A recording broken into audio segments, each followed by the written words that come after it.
So anyhow, we have today a friend of mine. One of Plant Master's, original supporters.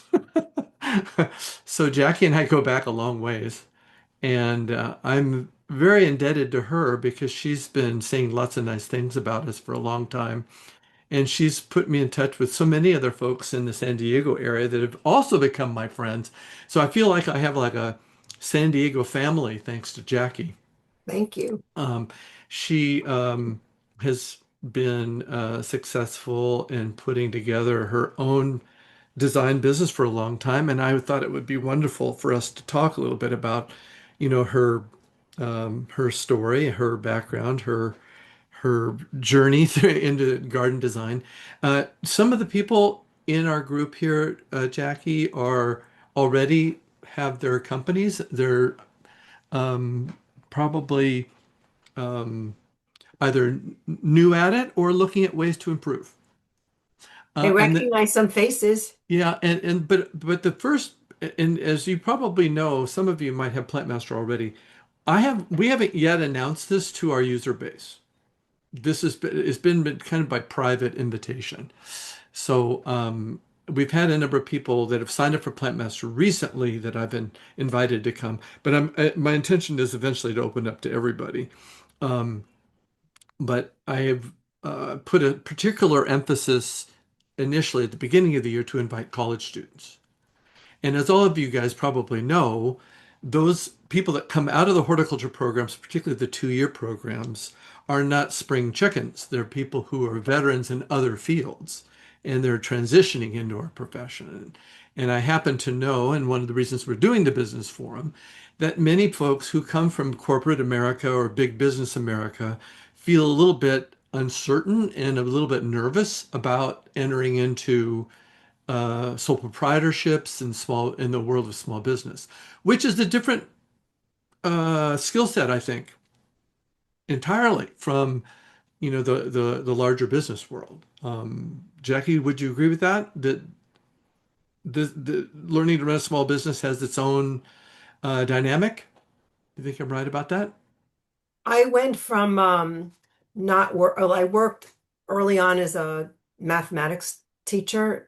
And then I didn't work. I just did a lot of volunteer work. And then in 2012, my husband and I sold our house where I had a huge garden, and I was like, what am I going to do now? And my friends encouraged me, well, why don't you do something? So I went to work at a nursery for a while. And then I found that that was not fulfilling. And they said, well, you've been helping so many people design their gardens. Why don't you start a business? And I thought, that sounds like a nice idea. I'll do it a couple of days a week. Well, that didn't last very long. So it quickly went from 2 days, 3 days, 7 days. But that desire to get into this field start when you were in New York? Because I was looking on your website and you have some things you were saying about New York, then to Chicago, then finally out here in California. Were you entertaining the idea of starting doing anything landscape design while you were in New York? No, what I always have had is a love of growing things, plants. Even when I didn't understand that I was propagating plants in my apartment, I was propagating plants. I would be making new plants out of this plant and that plant. And then when I moved to Chicago and had my first garden, I grew a lot of edibles, and it just kept growing, growing, growing. So This I don't think I edible, ever had any idea that it was going to end up here. yeah, yeah, yeah. What did you come from a different field? Are you a career changer too? I wouldn't say I'm a career changer because my background in teaching in New York City was so long ago, but definitely my interest in plants, horticulture. I became a master gardener in 2000, and so I've been in the plant world for a long time, and I did a lot of volunteer work for the master gardeners, for local hospitals, for my kids' schools. So in many ways, I was doing full-time work, but just not getting paid for it. Yeah, yeah, yeah. Um, and I was kind of happy with that, but then it started to be, well, it was getting to be too much work to continue to do this for free. Hmm. So kind of So your evolved. your your professional career as a designer started in California. I would say about 14 years ago. Yeah, yeah, yeah. Um, your company name is whimsical. Tell me about that. How you chose it and how it served you over the years. Um, I did not think of it. One of my friends did. I had asked many of my friends to, we were kind of trying to come up with a catchy name. And originally, my focus was to design and maintain edible gardens. And that's how I started my business. And then oftentimes people would say, "Oh, you did such a great job. Do you have any interest in helping me with the rest of my garden?" And so it grew from that.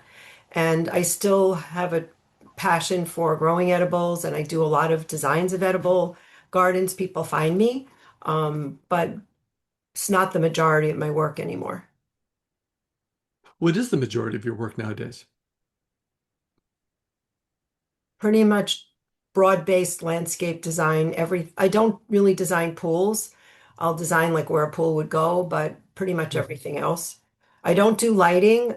I've affiliated with a wonderful lighting tech that he has his own business, and I in some ways I feel that that's a separate specialty. It's become a specialty. I used to do lighting, but now I think he does a better job than I do. But hardscape, whatever the hardscape is, softscape, kitchens, people want water features, jacuzzis, you name it. Yeah. Do you when you're I was poking around your website, do you try to indicate that you have certain specialties like your edible landscaping angle that you kind of started with? Is that something that you use as also a marketing tool? That you're No. particularly good at that, or is it just happen that you bring it up? Generally speaking, the people who want to grow edibles, that's in the forefront of the discussion. And then lots of times if people have kids, young kids, I'll ask them if they're interested in having an area where they can grow veggies with kids because it's a nice way to introduce children to understand where vegetables come from, how they grow, what they look like, and then they like eating them if they've grown them. But I would say my focus is more on sustainable. APLD's mantra is the watershed approach, which I do as well. Try to keep rainwater on property. We try to use the water that comes out of the gutters as much as possible. And we just don't get that much rain here in San Diego, but still try as much as I can. Yeah. Did you come up to the Descanso Gardens years ago when Rosalind Creasy gave her talks at the Descanso Gardens? And I think there was a lot of the APLD people who attended. Did you come to that? I did. Actually, I know Rosalind from years ago. She was invited to be a speaker at Village Garden Club in La Jolla, and I hosted her at my house because I had my veggie garden at that time was 40 feet by 40 feet, in addition to 33 fruit trees and whatever. And so everybody was like, she has to stay at your house. So, Yeah. so she stayed at my house, and we had a lot of the members came over, and we had a tour of my edible garden, and I had a large arbor made out of very fat rebar, and on top of it, varying times had grapes and other things, but at that time it had loofah. And everybody was like, what the heck is that? So it was really kind of fun to tour everybody around. I, of all my horticulture stories over the years, her story that she told at the Descanso Gardens is one of my favorites. Do you remember her story about her neighbor? Somewhat, yes. Can you mind if I tell it? No, please tell it. Yeah. So Rosalind Creasy, if you don't know already, is kind of our foremost proponents of and designers of edible landscaping and edible landscaping that's ornamental in nature.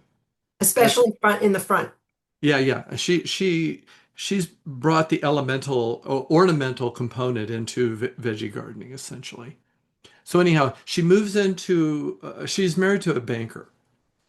She's there's a lot of wealth in her family. And they moved into a very nice property in Atherton. Is that right? Which is kind of the Beverly Hills of the Bay Area. And she immediately stripped the landscape, both in the front and the backyard, except for maybe some trees, and started to build these raised planters, not only in the back, but in the front. And she lived next door to a corporate lawyer who saw this happening and was alarmed that the property value in their neighborhood was going to go downhill because someone was turning their property into a farm. So he basically was an SOB. I'll use the initials rather than the words, and made life miserable for her and tried his very best to stop her, to cease and desist from this landscaping improvement. And she kept trying to assure him that she knew what she was doing, and that when she was all done, he would be very pleased and it was going to be very beautiful, but nothing she said could alleviate his fears. So as the project went on, he just went on, just made every effort to kind of use his legal skills to apply pressure to it for her to stop. And of course, being married to a banker, she had plenty of resources to defend herself. But she ended up persisting and proceeded to create this most amazing, beautiful, exquisite garden that ornamentally, independent of the fact that it produced edibles and food, it was just really beautiful. So what ended up happening is that the next door neighbor, they had young children, grammar school children. And when they would come home from school, they'd drop off their backpacks at their house and run over to Rosalind's house, which is next door, and spend the rest of the afternoon with her, playing in the worm bin and, planting plants and chasing the squirrels and just having a lot of fun being with her and being in the garden. And this happened day after day after day after day. So finally, after a certain number of months, the lawyer and his wife came over to Rosalind's house and apologized. We are so sorry we were so mean to you. We're so sorry that, we were made your life miserable. And our children love you and they love your garden. They can't get enough of it. Would you mind designing something like this at our house too, so that when we go to retrieve our children, we don't have to go next door to get them? So I just love that story because I don't remember that story, but yeah, it's a beautiful story. yeah, yeah, and that's the sort of thing that kind of the magic, I think, of garden design, kind of the way it changes people's lives and changes their outlook on things for sure. You had mentioned in your email to me, you used a word that kind of made me sit up and take notice. You said, I'm anxious to talk about my process. And I thought to myself, she's right. Everyone kind of has their own way of going about working with clients and designing. And there is a certain uniqueness to the process, I suspect. Do you want to share some of that story with us, that Sure. what you call your process? It usually starts with a phone call from somebody looking for some landscape design. And I listen to what they're trying to, first I ask them where they live to make sure I work in that area. Yeah. And then I listen to what they want. And if I feel I'm a good fit, then I set up a paid consultation. I Let me tell, stop you. What does a good fit mean? as an example, for me, if somebody wants a garden of 100% California natives, that's not a good fit because although I'm familiar with California natives, I don't think I could serve them as well as some of the other local landscape designers. Another one that wouldn't be a good fit would be a project where they need a lot of grading, where as a landscape designer, I don't feel comfortable with that. I would recommend a landscape architect at that point. Uh-huh. So things like that. I'm sorry. So go ahead. Also, sometimes people will describe a project that doesn't seem to need the skill of a landscape designer. What they need is some help picking some plants, and then I would refer them to a local nursery and say, bring them some pictures, perhaps draw out a little schematic of what your garden looks like. And I think that would be all that you need. You don't really need a design, a plan.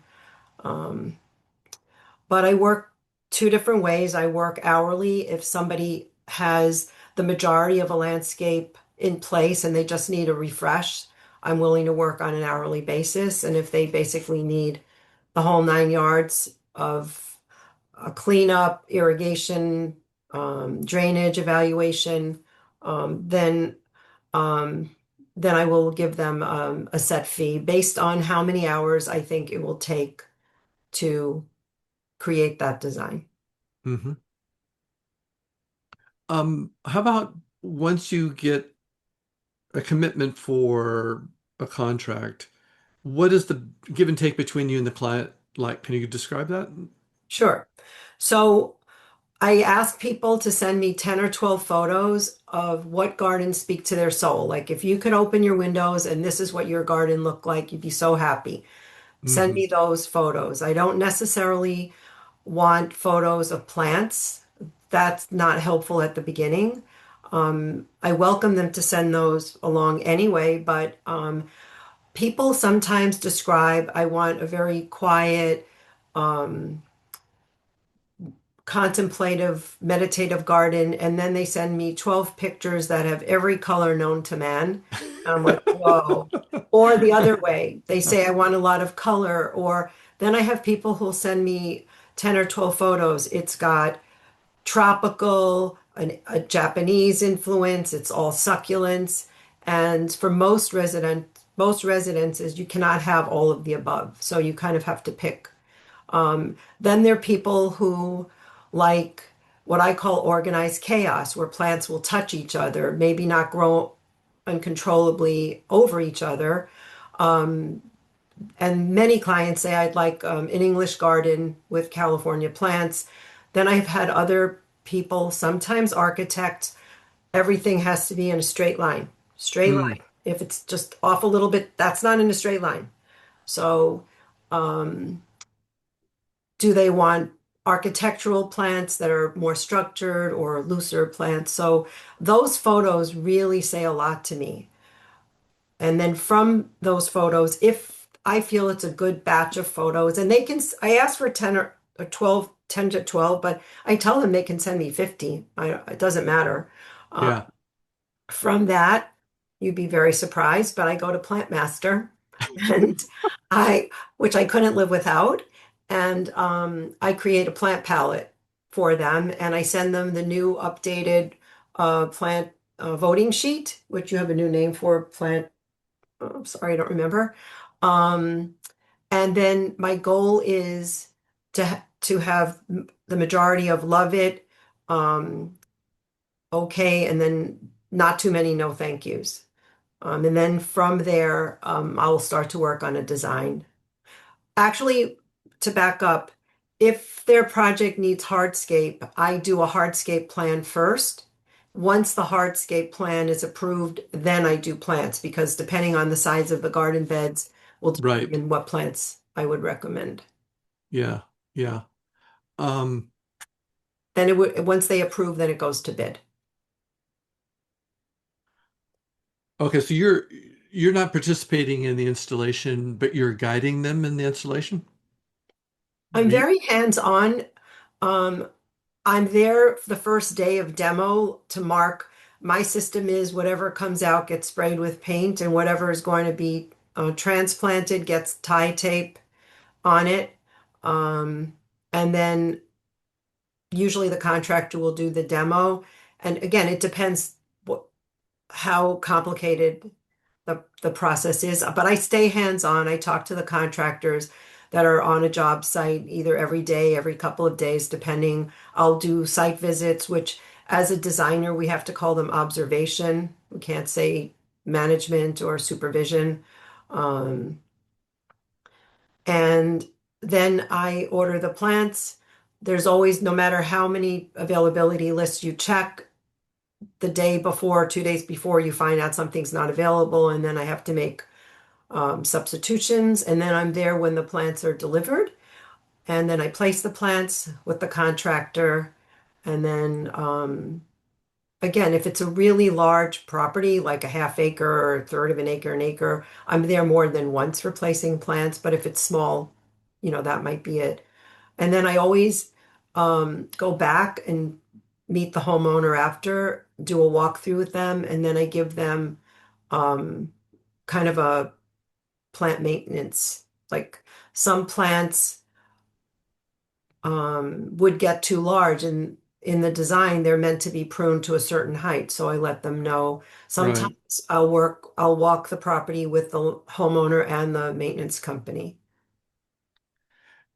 Do you build this into the overall contract, or are some of these fees extra from your design services?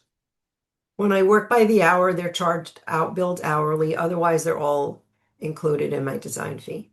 Do you find that the majority of your customers have a set fee or work by the hour? The majority, I have to back up again. So ordering the plants and placing the plants is outside of the design. Right. So the initial fee for a design takes me up until they approve it. And once it's approved, we then move to hourly, which would be um, I see. monitoring, let's say, the demo, monitoring the installation, ordering the plants, placing the plants. That's all done hourly. And typically, how it's worked over this many years, if my design fee is X, my supervision, let's call it supervision, is the same. So if my design fee was $2,500, generally that's about how many hours I need th throughout the rest of that project. So To to complete the project. I see. So it's a So good rule of thumb. I mean, some people can't make up their minds on things, so their hourly goes up after the design is done, but it's a good rule of thumb. so you're essentially using both systems. You're using set fees and hourly together for your contract arrangements with them. Yes. Is there any guarantees for the follow-up?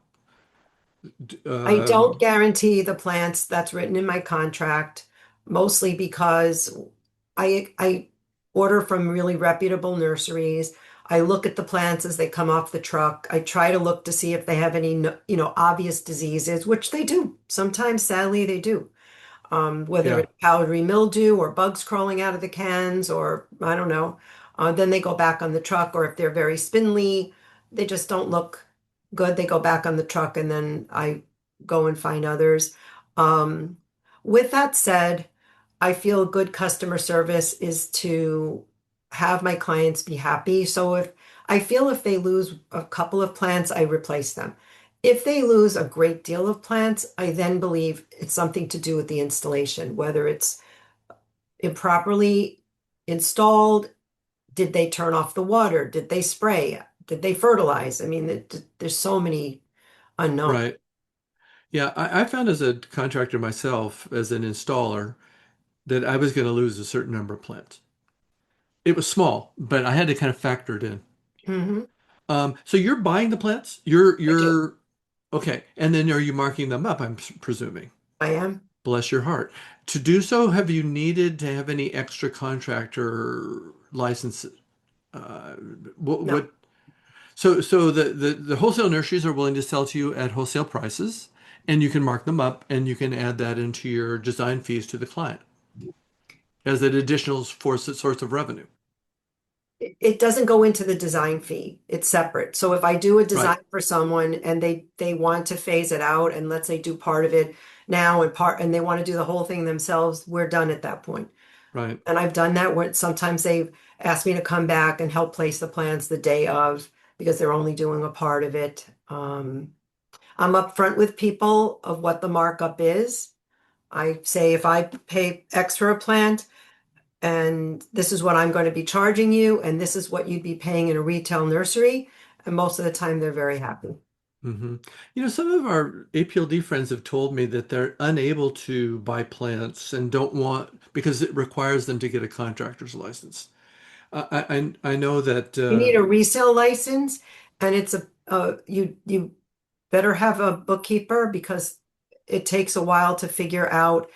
And then quarterly, you have to file with the California Department of Tax, CDTFA, and to file quarterly. My bookkeeper is a miracle worker, so it takes less than an hour. I pay her very little, and she files. She has all the codes. We work on it together through QuickBooks Online. Hmm. In the beginning, I have to say, without her, it was the worst nightmare. I would lose receipts. I wouldn't charge people for things. I used to try to do it on a Sunday. I'd go downstairs crying, like, I can't do this. And then with the bookkeeper, and she set it up that everything that's charged on my credit card automatically goes into QuickBooks.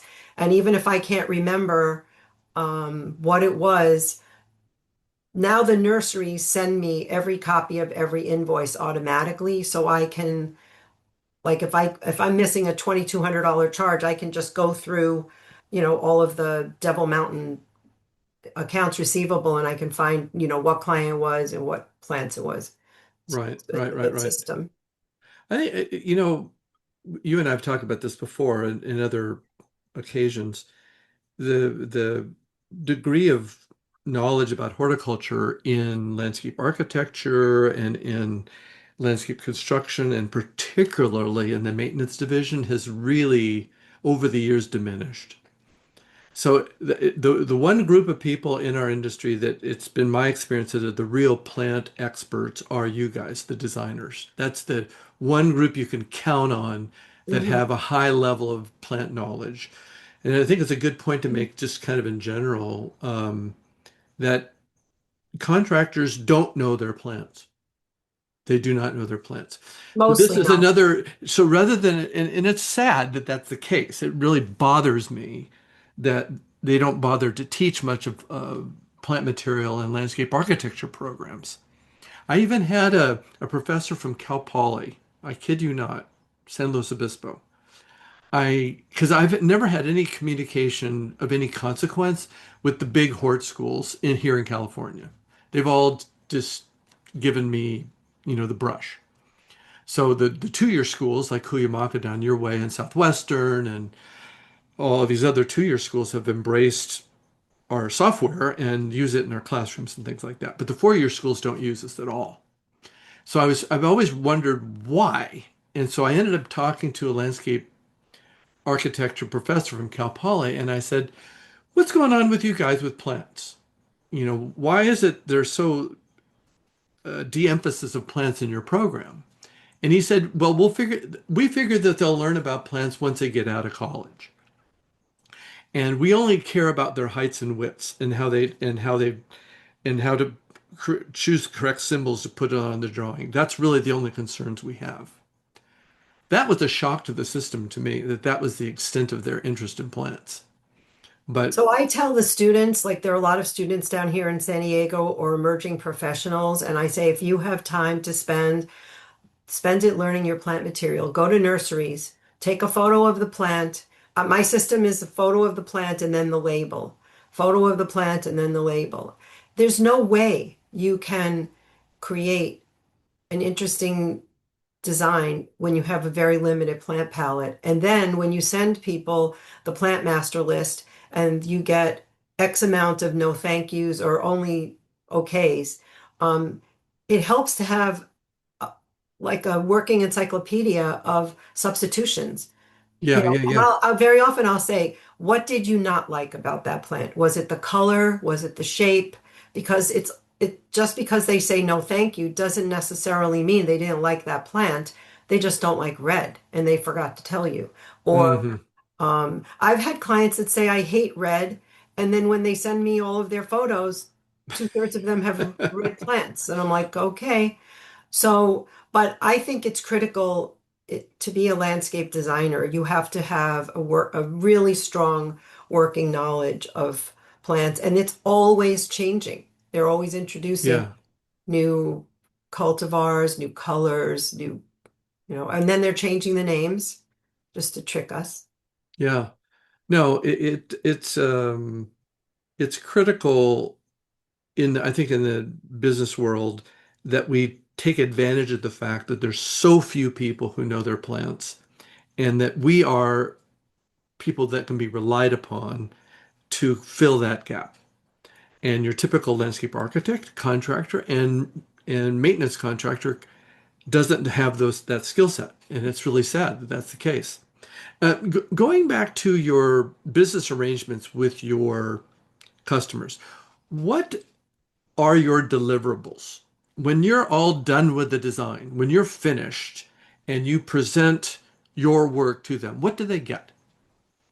The majority of them get a 24 by 36 color printout of the design with a plant legend and the same. I send it electronically.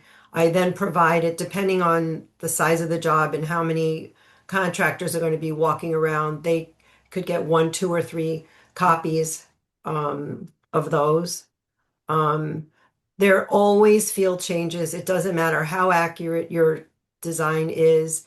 When it comes time to install, you could hit a rock, you could hit a sprinkler line. There's so many things that make it impossible to complete and install a plan exactly as on a drawing. I have never gone back to make those changes. Most people don't care. It's not a lot. And then I don't know why there are some properties, it looks good on paper.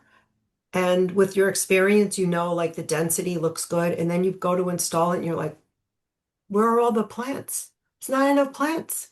It, and some projects, it's the opposite. You bring in the plants and you're like, wow, I think I have too many plants here.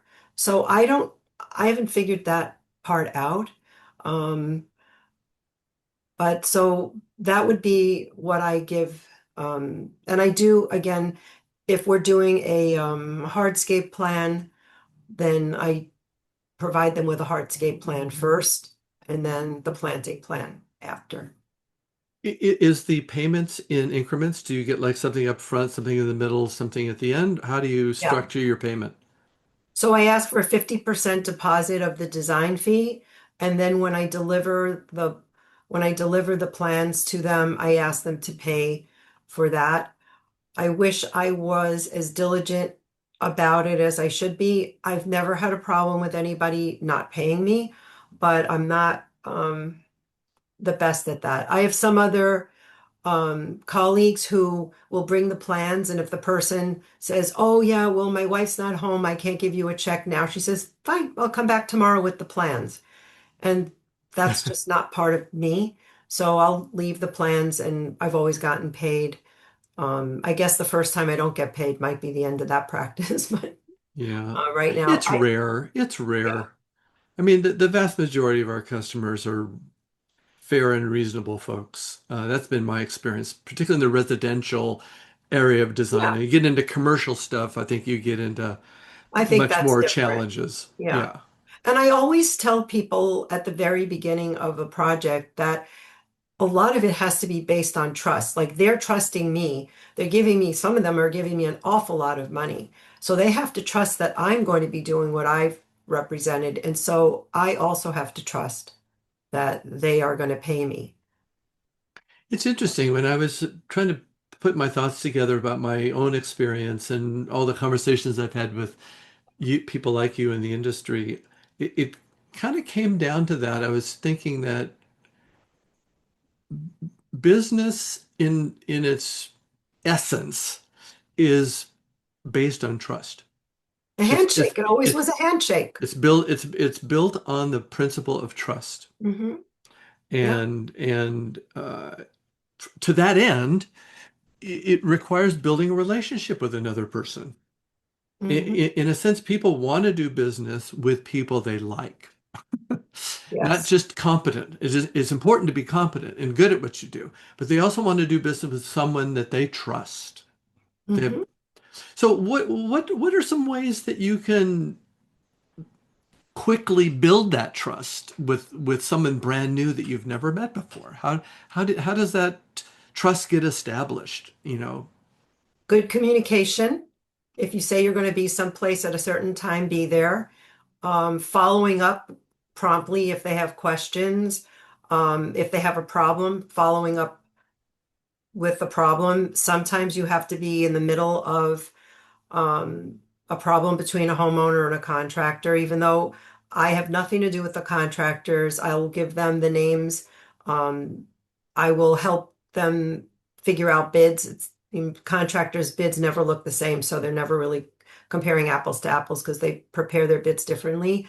Mhm. But I think if you just show them that you're there for them. I tell people directly that I'm there as their advocate, that the contractor does not work for me, that I feel his role is to fulfill installation of my design, and that at the end they can call me at any time. I mean, not at midnight, but forever. They can call Yeah. me if you have a question about this plant doesn't look good, or um, whatever. You've kind of got me for the duration, and people like hearing that.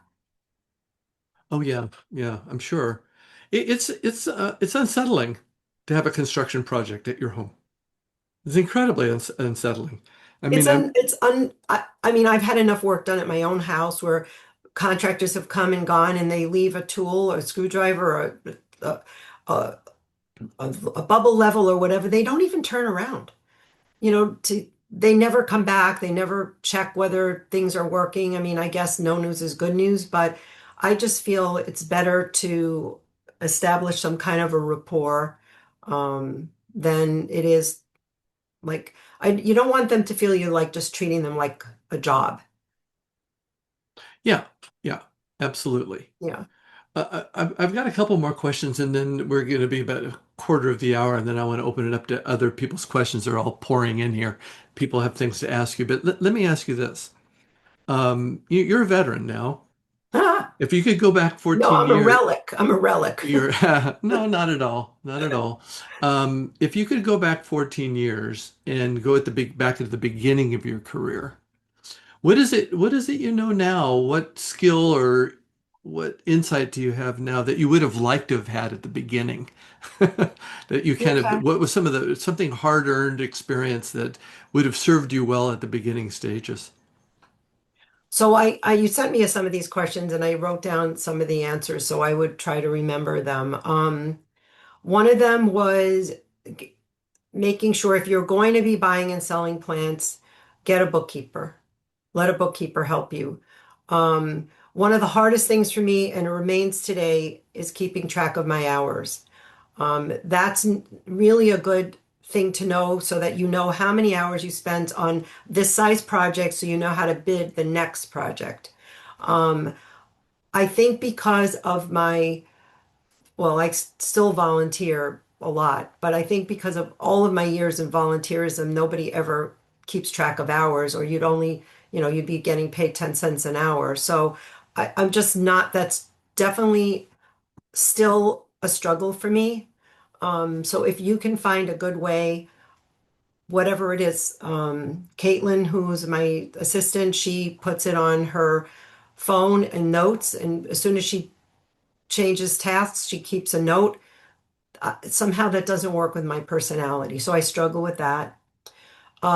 Learning how many clients to take on at once so that you can be present and um, Mm, take care of all the small details because they're always small details. And if you're spread too thin, then you can't service everybody properly. So maybe learning to say, well, I'd love to help you, but I can't, I'm happy to meet with you, but I can't actually start the design for 2 months. Um, hmm Learning how to ask for payment after there's been a delay, like if I've sent out an invoice and a week goes by and then 2 weeks goes by and I send a little note, hope you're happy, whatever. Not really good at asking for reviews. I wish I were better at that. One of the struggles in the beginning, certainly at the beginning, was finding qualified contractors. Um, so those were some of the shortfalls. You asked me about books, websites, and resources. Obviously, I mean, I was with you when Plant Master was on CDs, so you've come a long way. And I literally, there's no project that doesn't have Plant Master. I've gotten better at learning the areas. I've been using your budgeting tools. I do use AI hmm times if I'm stuck. I haven't really used it as much for design, but I do use it for like plant information or I don't know, just certain direct questions. I took about a year and a half to learn Morpholio Trace, changing from designing on paper to designing on a device was one of the biggest game changers in that I no longer had to go back and forth to the printer to scan and then white out everything. And all you do is you just erase things. Um, it saves whether you use land effects or Vectorworks or Morpholio or Procreate, it doesn't matter. Um, as far as other tools, San Marcos Growers is considered the plant Bible. If you want to look up a plant, you go to sanmarcosgrowers.com. They're no longer open for business, but The website's still there. the website is still there, and I Hmm. think most of us consider it the Bible. I think it's Gardenia is also pretty good information. I also go to UCANR for ucanr.edu for information on pests, problems, like if people are having problems with squirrels, rats, mice, ants, whatever. And all of that's research based. It's not, the internet's 50% wrong. Um, Well, that's the cooperative extension, right? that's a cooperative extension. Then Right. Marty Dover, if you look up Marty Dover, she has a class on how to start a business. I took some of her original webinars, but by the time she put that together, I didn't need a class on how to start a business, but I've heard it's good. Um, some of the other things that have made my professional life easier is joining APLD. I don't feel I'm alone anymore. We have a wonderful, it's like a family. It truly is a family. Yeah. No one is competitive, willingness to share information. We have what we call the IO chat. If you have a question, any question, I need a carpenter in San Diego. I need help with plants for this planter. People put pictures. Another thing that also game changing was I bought a oversized printer that prints 24 by 36. It cost about $800. And the amount of hours I save not going back and forth to FedEx office is fabulous. Um, Another thing I did a few years ago was hire a part-time assistant. And what she does is the work that I used to do sitting at my kitchen table on Saturday and Sunday, coloring in, creating plant legends. Um, she's actually more than that. She started out as that, but she's very creative, and so I bring her to every new project and we brainstorm on that. But even if that doesn't happen, having somebody do some of that grunt work for you, and they for the most part they don't charge that much money. The other thing I bought is called Plaud, Plaud. It's this little electronic note taker. I tell people at my first meeting that I have an electronic note taker and that they will be getting a summary. And what that does is you can really listen instead of worrying about writing everything down that they're saying and you're Uh-huh. going to miss things. And so and then you introduce people at the beginning. You say, "Hi, I'm Jackie, I'm the designer. Hi, I'm Jerry, I'm the homeowner. Hi, I'm Diane, I'm Jerry's wife." And if there's a contractor there, and then it recognizes voices, so it tells you who is saying what. Interesting. We have a group pile of questions here. What I'd like to do, if it's okay, let me Yeah. go to this gallery view so we can see everybody. But I'd like if you put a question in the chat, I'd like you to ask it out loud. So the first one we got here was from Joan. Joan, would you mind either reading or repeating your question and let Jackie respond? Hi, Joan. Hello, thanks for doing this. This is great. Good. Um, yeah, no, I was just wondering, how do you decide on your design fee? You said you base it on the hours you think it will take you. I think you said that. Yes. So, what do you consider a reasonable hourly fee? Well, I mean, I think what you charge is kind of personal and maybe based on where you live. I would say that, Entirely, entirely. It's going to be different in San Francisco than it's going to be in Fresno, right.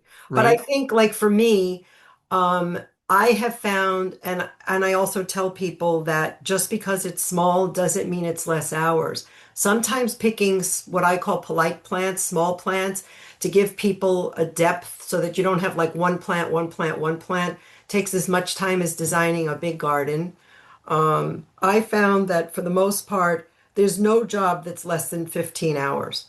I mean, even if it's tiny, you've got to meet with them. You've got to do a drawing. You've got to do a plant master. Then you've got to read through their reviews of your plants. And I explained to them that it's similar to when you go on a trip for a weekend or you go on a trip for 2 weeks. There's a lot of stuff that doesn't change. A lot of the basic foundation things are all the same, whether it's a larger project or a smaller project.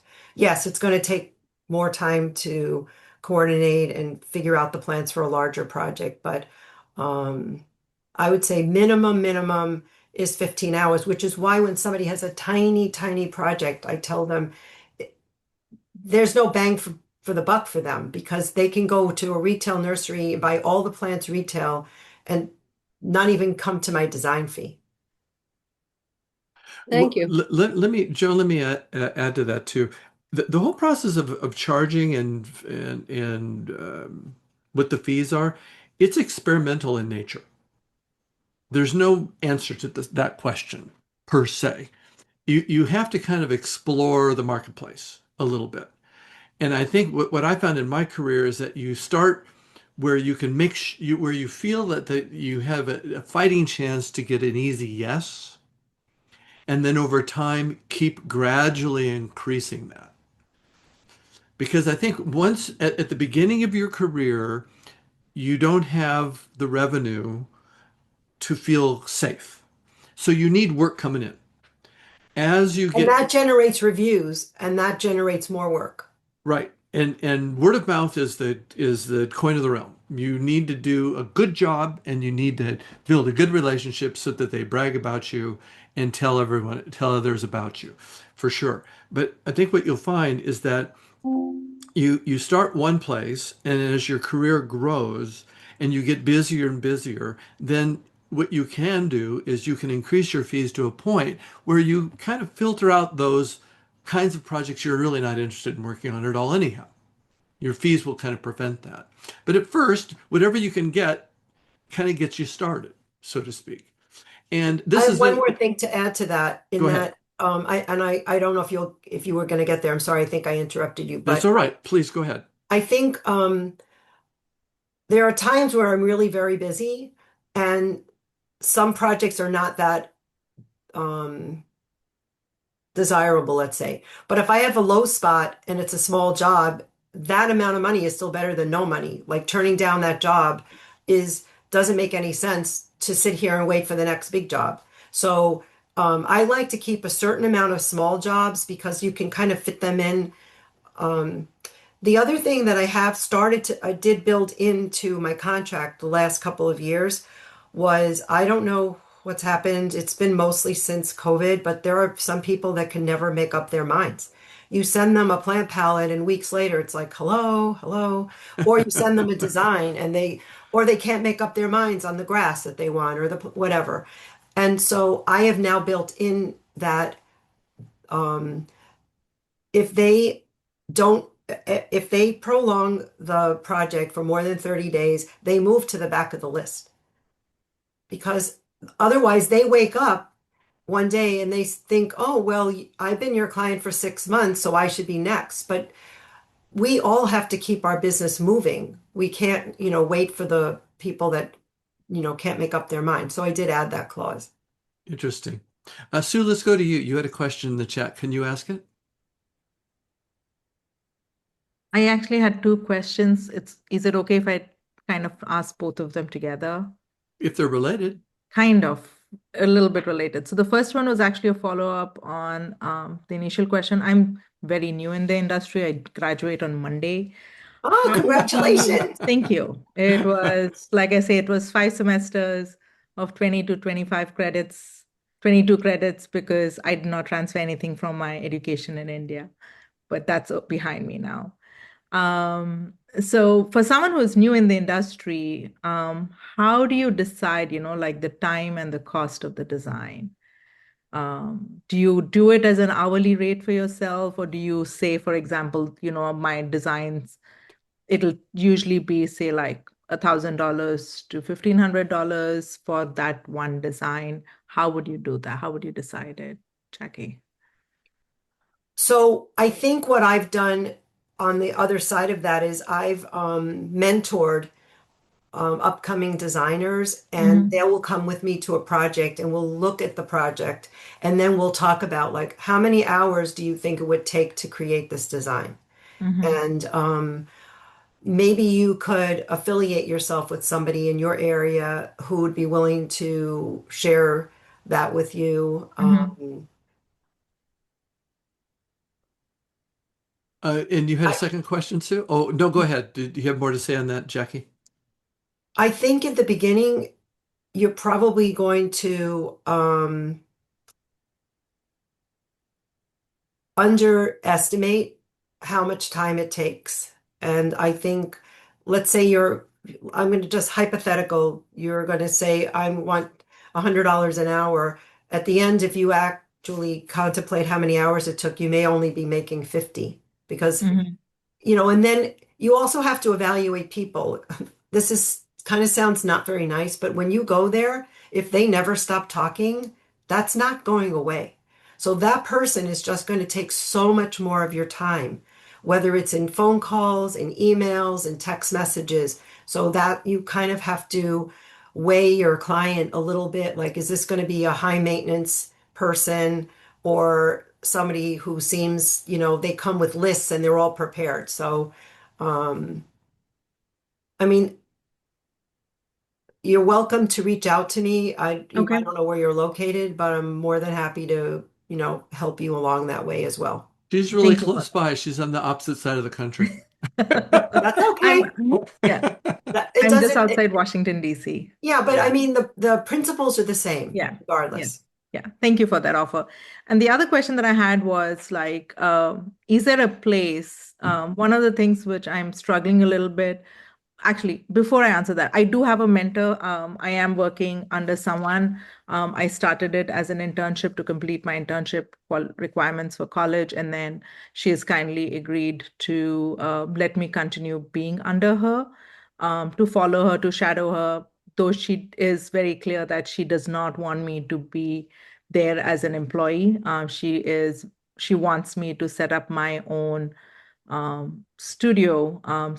And she is doing like she does everything to coach and guide me on that. Um, Great. one of the things that I had was question that I had was, is there a place where we can go and find contracts which are very specific and related to landscape design Yes, as a itself? member of APLD, they have that in the member only section. Okay. Okay. And I did There, join in as a student member, so I have that for 1 year, and I think I will continue doing it because the DC has a pretty active chapter. Yeah, and if you there's a go good, online, go ahead, Jerry. no, no, that's important. Finish that because I want to add to that. Yeah, so I mean, um, as you start to meet more people, like my contract started as one thing. I did hire a lawyer. I didn't hire a lawyer who had any idea about landscape design. So she basically was asking me, like, what do you do? And this, but at the time, I mean, I was like you, I have no idea what I do. I I learned trial by fire, and you make a lot of mistakes along the way, and after X number of years it gets easier and easier and easier. So but my affiliation with APLD, as I became friends with people, we would talk about like a certain episode or some event that happened in someone's project, and they said, well, now I have to add a clause in my contract for this. And then people were willing to share their contracts, and so my contract has clauses in it from other APLD members. Okay, so I'm putting in the chat a book by Owen Dell, How to Run a Home-Based Landscaping Business. Oh, good. It's really good. That's filled with some of this advice about contracts and things of that nature. That's another resource for you. Betsy had a question. that I thought should be directed to you, Jackie. Are you still here with us? I don't. Let's Yeah, look. I'm here. Oh, please go ahead. You're at the Hi, top of the screen. Jackie. Hi. My question was, do you do to get your initial plot plan for the property? Do you do that measurement and that drawing yourself, or do you hire someone to do that for you? That is a great question. I in San Diego, there's a wonderful gentleman that measures for the majority of us. I used to measure, but if it's tiny, I will do it. If it's complicated, I don't do it. And I really do believe he's less expensive than if I were to do it on my hourly fee.